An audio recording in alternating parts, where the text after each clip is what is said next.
atau ada sesuatu halangan yang tiba-tiba tidak diduga sebelumnya, sehingga akhirnya terlambat untuk datang. Mungkin begitu. Nah, kita harus cek coba. Susi boleh? Ya, jangan. Mungkin begitu ya. Kita kembalikan langsung jadi iya. Nah, itu yang disebut atmosfer percakapan yang kondusif. Sehingga orang itu sadar bahwa kenapa orang ini enak sekali saya ajak ngomong, beda dengan orang sana. Kalau ngomong dengan orang ini, biar berapa jam. Klien kami itu kan bayangkan biasa kami ajak sampai 2 jam ngobrol. Sampai dia bilang, enggak terasa ya 2 jam. Biasanya gitu. Nah, kalau kita ajak ngomong, kan biasanya kita, kalau kita tidak terlatih Bapak Ibu, baru 10 menit ngomong, apalagi ya. Kita kehabisan bahan ya. Nah, tapi kalau Bapak Ibu terlatih, waduh, itu menolong klien, karena kita menciptakan kondusif atmosfer. Akhirnya klien menjadi sadar. Nah, fokus pada kesadaran diri ini penting. Jadi yang kita dengarkan, yang kita lihat adalah pola pikir yang clear. Ada pikiran yang irasional. Kadang-kadang tidak rasional cara berpikir orang ini. Nah, itu yang kita tangkap gitu. Nah, saya harus diterima. Ini yang misalnya pikiran yang rasional. Saya harus diterima. Rasional atau irasional? Irasional. Karena dalam realitanya ada orang menerima kita, ada yang tidak menerima kita. Nah, dari situ, kalau dia memilih kata harus saya begini, wah ini pikiran-pikiran negatif, pikiran-pikiran curiga, ini pola-pola pikir. Kita tangkap semuanya. Nah, konselor itu di situ. Atau dia selalu berulang-ulang, mendaur-daur ulang pikiran-pikiran irasionalnya dan juga pikiran-pikiran negatifnya. Nah, sebagai konselor itu, kita catat itu, pola pikirnya kamu ini begini. Kalau saya mendengar dari apa yang kamu sampaikan ini, sepertinya pola pikir kamu begini. Apa begitu ya? Langsung bilang, iya ya, gitu. Nah, pola emosinya juga emosi-emosi tidak sehat, meledak-ledak, gelisah, dan kita lihat sekali. Jadi saya beri contoh Bapak Ibu. Kita sebagai konselor saja menghadapi klien di depan kita, ketika ada klien kita itu main-mainkan biasa gosok-gosok tangannya. Ini menunjukkan apa? Salah satu kegelisahan. Orang saja kalau misalnya sambutan, biasanya sebelum pegangan, itu menunjukkan apa? Nah, salah satu bentuk kegelisahan. Berarti ada sesuatu yang dia harus tenangkan. Nah, gitu. Nah, itu saja kita sudah bisa membaca gitu sebagai seorang konselor. Oh, ini orang kurang tenang. Anak-anak kita saja Bang. Jadi bahkan orang penipu sekalipun kita bisa tahu. Anak-anak kita itu kalau lagi pulang mungkin takut datang ke rumah, takut dihakimi, kita harus sadar, oh ini anak saya ini bicara yang tidak sebenarnya. Nah, karena itu kita tangkap kerja emosinya. Jadi bagus sekali sebenarnya bagi kita para pendeta. Kadang-kadang kan kita juga ditipu sama warga jemaat lah. Banyak sekali jemaat kita nipu kita. Benar, saya juga dulu gitu. Saya pernah ditipu oleh jemaat. Gitu. Saya berikan gaji saya 1 bulan pada dia karena datang nangis-nangis. Waktu itu saya belum studi khusus untuk jadi konselor. Karena itu juga membuat saya studi. Saya ngambil S2 saya untuk profesi konselor saya gitu. Waduh, karena saya ditipu gitu. Saya juga kasihan. 1 bulan gaji saya kasih. Saya bilang sama istri saya, tadi ada jemaat loh minta bantuan. Wah, istri saya cium-cium saya. Saya bilang, terima kasih sudah bantu orang. Dia tidak tahu kalau saya ditipu.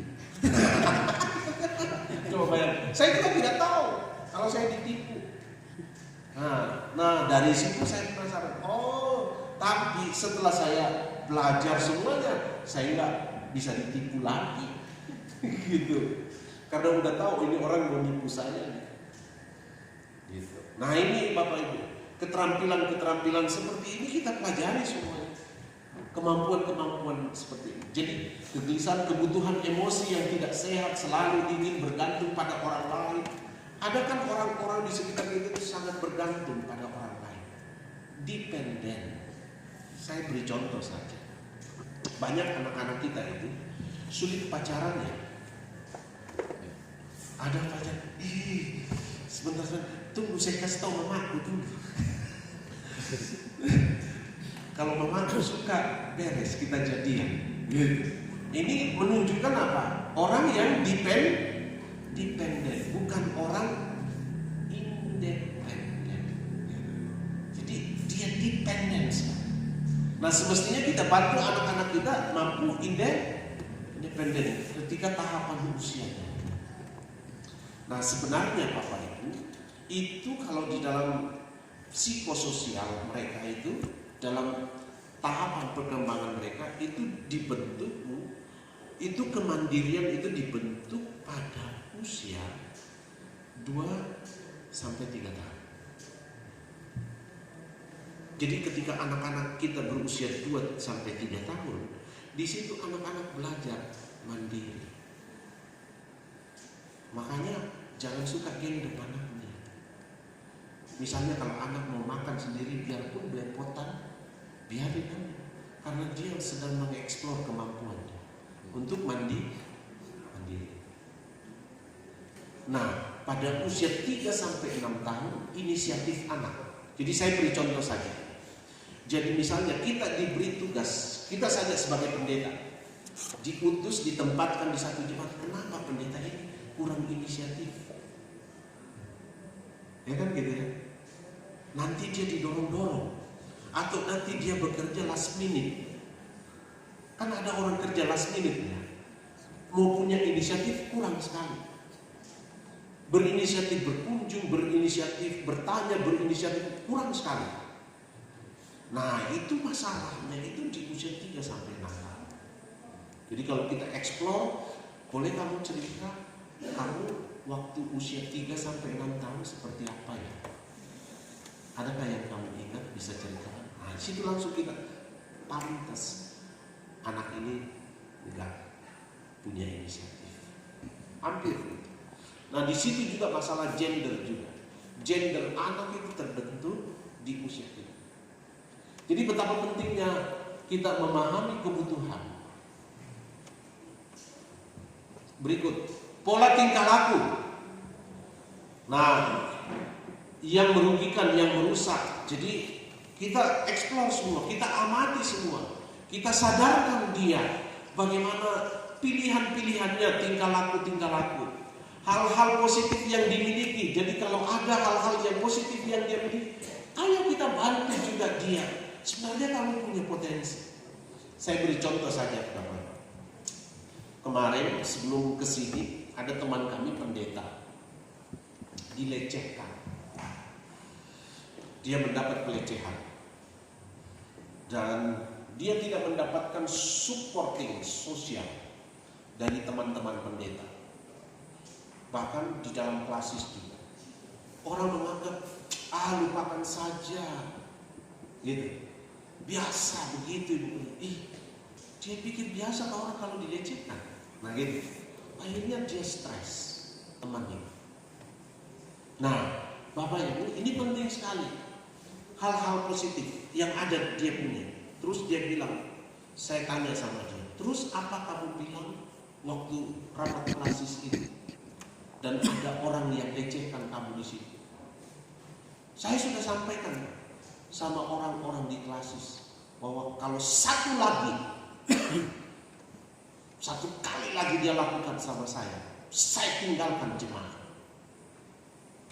Waduh, langsung sebagai konselor saya langsung, oh ini seperti itu tadi, masih dia lihat segala sesuatu negatif. Saya tanya, mengapa kamu bisa mau bertahan, sementara kamu tahu kamu ini terancam sekali, sangat beresiko sekali. Terus dia bilang, Pak, saya ingin tanggung jawab sebagai pendeta. Di situ sebagai konselor saya mulai dari hal-hal yang positif itu. Sebab dia mau tinggal di jemaat, gitu. Dia mau tinggal di jemaat di situ, tetapi dengan resiko tinggi. Sehingga dia katakan, kalau satu kali dia lakukan lagi, saya tinggalkan. Nah, bagaimana dengan tanggung jawabnya? Gitu. Nah, makanya saya bantu dia sebagai konselor, saya bantu menemukan hal-hal yang positif yang dia miliki, yaitu responsibility, tanggung jawab. Dari situlah saya bantu dia untuk melihat bahwa ada hal positif dalam dirinya, dan dari situlah dia harus beralasan untuk tinggal. Jangan karena ya nanti saya bertahan gini, malu, takut disalah mengerti. Karena dia bilang, nanti saya bilang pendeta lari hidup. Takut semuanya. Nah, saya bantu dia bahwa dia harus berangkat dari kata tanggung jawab yang dia sebut tadi. Nah, ini yang disebut hal-hal positif. Kita sudah bisa istirahat ya? Terakhir. Nah, ini hal yang terpenting. Jadi terakhir dulu ya. Hal terpenting dari konselor ini. Apa yang diperlukan supaya menjadi konselor yang efektif? Ini terakhir. Gak usah foto, Bapak. Nanti kami berikan. Ya. Catat kalau perlu, catat. Kalau Bapak Ibu perlu, catat dengan kalimat sendiri. Iya, dengan kalimat sendiri itu lebih baik. Catat, nanti file-file kami ini kami berikan. Ya. Jadi konselor adalah apa yang diperlukan oleh konselor, mempunyai pengenalan diri yang baik sesuai dengan firman Tuhan. Jadi kita harus kenali diri kita. Apakah kita kenal diri kita dengan baik? Udah kenal dirinya Bapak Ibu? Belum. Udah kenal dirinya? Nah, nanti saya tes apakah betul-betul udah kenal atau belum. Ya? Kenal sedikit. Nah, banyak di antara kita ngaku-ngaku kenal diri, padahal enggak. Kalau kenal tetangga ya.